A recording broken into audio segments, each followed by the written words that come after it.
Assalamualaikum warahmatullahi wabarakatuh. Perkenalkan, nama saya Fitri Patricia, NPM 194. Saya dari kelas E. Di sini saya akan memperjelaskan mengenai buku yang telah saya rangkum dengan judul Hukum Kewarisan Islam dengan tahun terbitan 2017 dengan karangan Dr. Haji Muhammad Muhyiddin SH MHum dan dengan Bapak Dr. Haji Abdul Wahid SH MAG. Hukum kewarisan Islam pada bab pertama yaitu mengenai pengertian dan tujuan mempelajari hukum waris. Yang pertama ada pengertian hukum waris. Terdapat beberapa istilah untuk menamakan hukum waris. Yang pertama ada hukum kewarisan, fikih marawih, ilmu faraid. Saya akan menjelaskan mengenai fikih marawis. Adalah suatu disiplin ilmu yang membahas tentang harta peninggalan, tentang bagaimana proses pemindahan siapa saja yang berhak menerima harta peninggalan tersebut, serta bagian dari masing-masingnya. Yang kedua, tujuan mempelajari hukum kewarisan. Adapun tujuan ilmu faraid atau hukum warawis ialah agar kita dapat menyelesaikan masalah harta peninggalan sesuai dengan ketentuan agama. Jangan sampai ada yang dirugikan dan termakan bagiannya oleh ahli waris yang lain. Selanjutnya, bab 2 yaitu sumber dan asas hukum kewarisan Islam. Yang pertama ada dasar dan sumber hukum kewarisan Islam. Yang pertama ada dari ayat-ayat Al-Quran, yaitu surat An-Nisa ayat 7 sampai 13 dan ayat 176. Dan salah satunya yaitu Quran surat An-Nisa yang artinya Allah mengisyarakan bagimu tentang pembagian waris untuk anak-anakmu, yaitu bagian seseorang anak lelaki sama dengan bagian 2 orang anak perempuan. Selanjutnya ada al-hadis yaitu dari Al-Bukhari yang artinya barang siapa yang meninggalkan suatu hak atau suatu harta, maka hak atau harta itu adalah untuk ahli warisnya setelah kematian. Hadis di atas menerangkan bahwa masalah waris adalah masalah yang sangat alami, yaitu kepemindahan hak milik atau suatu benda atau harta dari orang yang meninggal kepada keluarga atau keturunannya. Yang ketiga ada dari istijad para ulama. Meskipun Al-Quran dan hadis sudah memberikan ketentuan terperinci mengenai pembagian harta warisan, dalam beberapa hal masih diperlukan adanya istijad, yaitu terhadap hal-hal yang tidak ditemukan dalam Al-Quran maupun hadis. Selanjutnya ada asas-asas hukum kewarisan Islam. Yang pertama ada asas ijbari. Asas ijbari yang terdapat dalam hukum kewarisan Islam mengandung arti bahwa peralihan harta seseorang yang meninggal dunia kepada ahli warisnya berikut dengan sendirinya menurut ketetapan Allah tanpa digantungkan kepada kehendak waris atau ahli waris. Kedua ada asas bilateral. Asas bilateral dalam hukum kewarisan Islam mengandung arti bahwa harta warisan beralih kepada ahli waris melalui dua arah atau dua belah pihak. Selanjutnya ada asas individual. Hukum Islam mengajarkan asas kewarisan secara individual dalam arti harta warisan dapat dibagi-bagi pada masing-masing ahli waris untuk dimiliki secara perorangan. Selanjutnya ada asas sebab akibat kematian. Asas ini berarti bahwa harta seseorang tidak dapat beralih kepada orang lain atau keluarga dengan nama waris selama yang mempunyai harta masih hidup. Juga berarti bahwa sebagai bentuk peralihan harta seseorang yang masih hidup baik secara langsung maupun dilaksanakan setelah ia meninggal dunia tidak termasuk ke dalam istilah kewarisan menurut hukum Islam. Selanjutnya ada asas keadilan berimbang. Asas ini mengandung arti halus senantiasa terdapat keseimbangan antara hak dan kewajiban di antara yang diperoleh seseorang dan kewajiban yang harus ditunaikannya. Bab 3 mengenai sejarah perkembangan hukum warisan Islam. Yang pertama, sebab-sebab pembagian harta kewarisan pada zaman jahiliyah. Bangsa Arab pada zaman jahiliyah memiliki sifat kekeluargaan patriarkal. Bangsa Arab pada zaman jahiliyah tergolong salah satu bangsa yang gemar menggembara dan berperang. Tradisi pembagian harta warisan pada zaman jahiliyah berperang teguh pada tradisi yang telah diwariskan oleh nenek moyang atau leluhur mereka, yaitu anak-anak yang belum dewasa dan kaum perempuan yang dilarang mempusakai harta peninggalan ahli warisnya yang telah meninggal. Sebab-sebab mereka berhak menerima harta warisan ada 3. Yang pertama, karena hubungan kerabat. Yang kedua, karena janji setia. Yang ketiga, karena pengangkatan anak. Selanjutnya ada pembagian warisan pada awal Islam menuju kesempurnaan. Pada zaman awal Islam, ada beberapa sebab pusaka mempusakai di samping karena adanya hubungan kerabat atau peralihan nasab, yaitu sebagai berikut. Ada 3. Yang pertama, pengangkatan anak, hijrah dari Mekah ke Madinah, persaudaraan antara Muhajirin dan Ansor. Kesimpulannya bahwa aturan pembagian warisan Islam tidak mengandung unsur kesewenang-wenangan terhadap para ahli waris. Bahkan Islam telah memperbaiki kepincangan-kepincangan sistem pusaka mempusakai pada zaman dahulu serta mengundang unsur-unsur keadilan yang mutlak. Hukum kewarisan di Indonesia. Bangsa Indonesia yang menganut berbagai agama dan kepercayaan mempunyai bentuk kekerabatan dan sistem keturunan yang berbeda-beda. Sistem keturunan yang berbeda inilah berpengaruh pada sistem kewarisan dan masyarakat tersebut. Di antara orang-orang Indonesia asli, tidak terdapat satu sifat kekeluargaan, melainkan di berbagai daerah terdapat berbagai sifat kekeluargaan yang dapat dimasukkan dalam 3 golongan ini. Yang pertama ada sifat kebapaan, sifat keibuan, dan sifat kebapak-ibuan. Lembaga yang berwenang menyelesaikan perkara perkewarisan di Indonesia. Pada umumnya, perkara yang menjadi tugas atau wewenangnya adalah ada 3, perkara-perkara yang berhubungan dengan pernikahan, perceraian, mahar, nafkah, dan perwalian. Ada warisan dan juga wakaf. Masalah waris wakaf dan hadonah yang sebelum tanggal 1 April 1937 dapat diputuskan oleh pengadilan agama menjadi kompetensi pengadilan negeri. Bahwa pengadilan agama mempunyai status dan berwenang yang kuat sebagai hukum positif di Indonesia. Dalam sengketa-sengketa perang sekaligus mempunyai kewenangan untuk memberikan putusan mengikat secara yuridis formal. Selanjutnya bab 4 mengenai pembahasan mengenai rukun syarat dan penggolongan ahli waris. Yang pertama ada hak-hak yang dapat dikeluarkan sebelum harta waris dibagikan kepada ahli waris. Yang pertama, tahjid atau biaya penyelenggaraan jenazah. Yang kedua, melunasi hutang. Yang ketiga, melaksanakan atau membayar wasiat. Rukun mewarisi. Yang pertama ada harta peninggalan atau warauts. Yang kedua, orang yang meninggalkan harta waris. Yang ketiga, ahli waris atau waraits. Penggolongan ahli waris. Ashabul furud. Ashabul furud adalah orang yang mempunyai bagian harta peninggalan yang sudah ditentukan oleh Al-Quran, Sunnah, dan Ijma. Yang kedua ada ashabah. Ahli waris ashabah ini terdiri dari orang-orang yang mempunyai hubungan darah dari garis keturunan laki-laki seperti anak laki-laki, ayah, saudara laki-laki, dan kakek. Zawil arham. Setiap kerabat yang bukan zawil furud dan bukan pula ashabah atau ahli waris yang tidak termasuk ashabul furuh dan tidak pula ashabah. Selanjutnya bab 5 ada sebab-sebab mewaris dan halangan mewaris. Yang pertama ada sebab-sebab timbulnya kewarisan dalam Islam. Ada 4 sebab hubungan seseorang dapat menerima harta warisan dari seseorang yang telah meninggal. Yang pertama perkawinan, yang kedua kekerabatan atau nasab, yang ketiga wala atau pemberdekaan budak, yang keempat ada hubungan sesama Islam. Selanjutnya ada halangan mewaris atau hilangnya hak warisan seseorang. Hal-hal yang menyebabkan ahli waris kehilangan hak mewaris atau terhalang mewaris adalah sebagai berikut. Yang pertama ada perbudakan, pembunuhan, berlainan agama, dan berlainan negara. Hijab dan mahjub. Hijab adalah terhalangnya seseorang dari sebagian atau semua harta warisannya karena adanya ahli waris yang lain. Dengan kata lain, hilangnya hak mewarisi seseorang karena adanya ahli waris yang lebih utama daripada dia, karena itu haknya tertutup.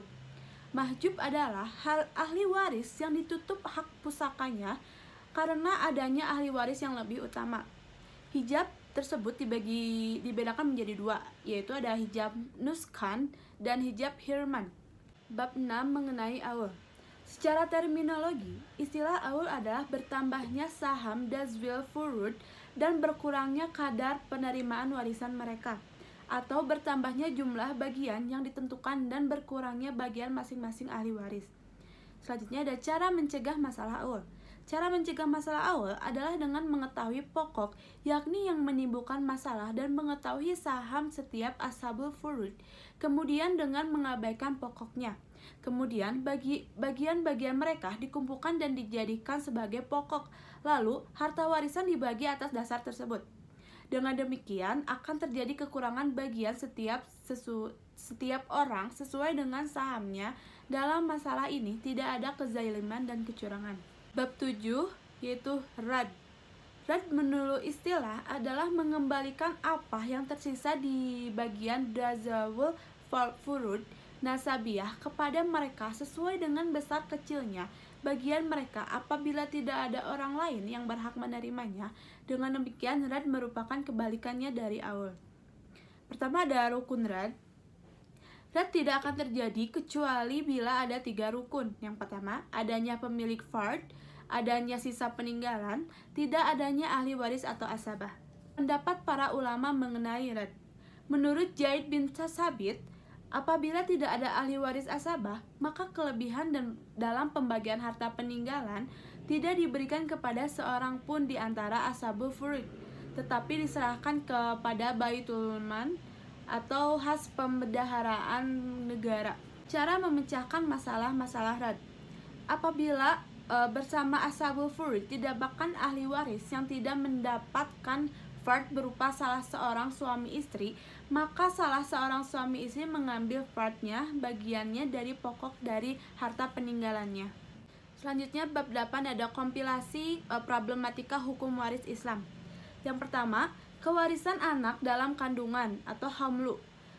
Kandungan atau hamlu adalah anak yang masih di dalam kandungan ibu, baik laki-laki maupun perempuan. Telah diketahui bersama bahwa syarat memberikan harta warisan pada siapapun harus benar-benar hidup ketika pewaris meninggal dunia. Oleh karena itu, yang disebut kandungan adalah anak yang masih dalam rahim ibu dan belum diketahui sifat dan keadaannya. Apabila dilahirkan dalam keadaan hidup, maka hidupnya terbilang masuk ke dalam hitungan warisan saat meninggalnya pewaris. Apabila dilahirkannya dalam keadaan mati, maka terhitung tidak ada sejak pewaris meninggal. Hukumnya dalam pewarisan. Realisasi hak kewarisan anak dalam kandungan terdapat ditentukan melalui 2 ketentuan. Pertama, anak dalam kandungan itu ada kalanya lahir dari perut ibu. Yang kedua, ada kalanya sudah berwujud berada dalam perut ibunya. Yang kedua, batas waktu maksimal dan minimal bagi kandungan. Menurut Imam Al-Kamal, Ibnu Humam, salah seorang ulama dari aliran Hanafi, berpendapat bahwa keadaan bayi dalam kandungan lebih banyak dari 6 bulan. Adapun batas maksimal waktu mengandung ada yang berpendapat 2 tahun, ada pula yang berpendapat 9 bulan, sedang yang lain mengatakan 1 tahun komariah atau 354 hari. Ada kunsa atau pewaris waria. Pertama, pengertian kunsa. Kunsa adalah orang yang diragukan dan tidak diketahui apakah ia laki-laki maupun perempuan. Ada kalanya ia mempunyai zakar atau farji atau tidak mempunyai zakar atau farji sama sekali. Yang kedua, jumlah ahli waris kunsa muskil. Para Faradihyun menetapkan bahwa para ahli waris kunsa muskil hanya berjumlah 7 orang yang tercakup dalam 4 jihad sebagai berikut. Jihad bunuwah atau garis anak, jihad ukhuwah atau garis saudara, jihad umuwah atau garis paman, jihad wala atau pewalian perbudakan. Yang keempat, cara menghitung kadar bagian kunsa muskil. Yang pertama ada baik dikira-kira laki-laki maupun perempuan, si kunsa menerima bagian yang sama besarnya. Yang kedua, perkiraan laki-laki lebih banyak penerimaannya daripada perkiraan perempuan. Yang ketiga, penerimaan atas perkiraan perempuan lebih banyak daripada penerimaan atas perkiraannya laki-laki. Yang keempat, hanya dapat menerima warisan kalau perkiraan laki-laki saja, sedangkan kalau perkiraan perempuan tidak dapat menerima warisan. Yang selanjutnya, yang terakhir, hanya dapat menerima warisan kalau diperkirakan perempuan saja, sedangkan kalau diperkirakannya laki-laki yang tidak dapat menerima warisan. Wasiat. Wasiat ialah suatu tasharuf atau pelepasan terhadap harta peninggalan yang dilaksanakan sesudah meninggal dunia seseorang. Menurut asal hukum, wasiat adalah suatu perbuatan yang dilakukan dengan kemauan hati dalam keadaan apapun. Karenanya tidak ada dalam syariat Islam suatu wasiat yang wajib dilakukan dengan jalan putusan hakim. Kadar wasiat. Para ulama sepakat bahwa orang yang meninggalkan ahli waris tidak boleh memberikan wasiat lebih dari 1/3 hartanya. Adapun dalam KUH Perdata yang ditekankan adalah jumlah minimal yang harus diterima oleh ahli waris atau lazim disebut dengan bagian mutlak yaitu Letgalimat Polis. Wasiat wajibah. Wasiat wajibah merupakan pranata untuk mengatasi suatu jenis persoalan, sedangkan penggantian tempat merupakan pranata untuk mengatasi persoalan yang bersifat menyeluruh. Adapun yang dimaksud dengan menyeluruh di sini adalah menyeluruh persoalan kematian lebih dulu daripada pewaris, baik dalam garis lurus ke bawah maupun garis lurus ke atas ataupun garis lurus ke samping. Mafqud atau orang hilang adalah seseorang yang pergi dan terputus kabar berita, tidak diketahui tempatnya dan tidak diketahui pula apakah ia masih hidup atau sudah meninggal, sedang hakim menetapkan kematiannya. Batas waktu untuk menetapkan kematian mafqud. Imam Malik berpendapat bahwa masa tunggu seseorang yang dapat dikategorikan sebagai mafqud adalah 4 tahun. Imam Abu Hanifah mengatakan bahwa masa tunggu seseorang yang dapat dikategorikan sebagai mafqud tidak adanya ketentuan batas waktu, tetapi hal itu diserahkan kepada ijtihad hakim yang setiap masa. Selanjutnya bab 9 ada pergantian tempat dalam hukum kewarisan Islam. Dalam Al-Quran, ahli waris yang bagiannya atas warisan dirinci dengan jelas ialah anak, orang tua, bapak dan ibu, saudara, janda, dan duda. 3 ahli waris yang disebut pertama yang disebutkan yang ahli waris karena hubungan darah, sedangkan 2 ahli waris kemudian adalah ahli waris karena perkawinan. Oleh karena itu, pikiran-pikiran ke arah sistem penggantian tempat tidak dijumpai. Dalam kaitan ini, Tahir Muhammad berkata, doktrin referensi tidak diakui dalam hukum kewarisan Islam, di mana para keluarganya lebih dekat menyingkirkan yang lebih jauh dalam golongan yang sama. Cara pemecahannya dengan memperkenalkan prinsip wasiat wajibah. Dalam pernyataan Tahir Mahmud, tampak bahwa ajaran tentang penggantian tempat tidak diakui dalam hukum kewarisan Islam. Sebagai gantinya, diperkenalkan wasiat wajibah, pranata wasiat wajibah. Bab 10 ada pengadilan agama. Pengadilan agama pada masa penjajahan ada 5.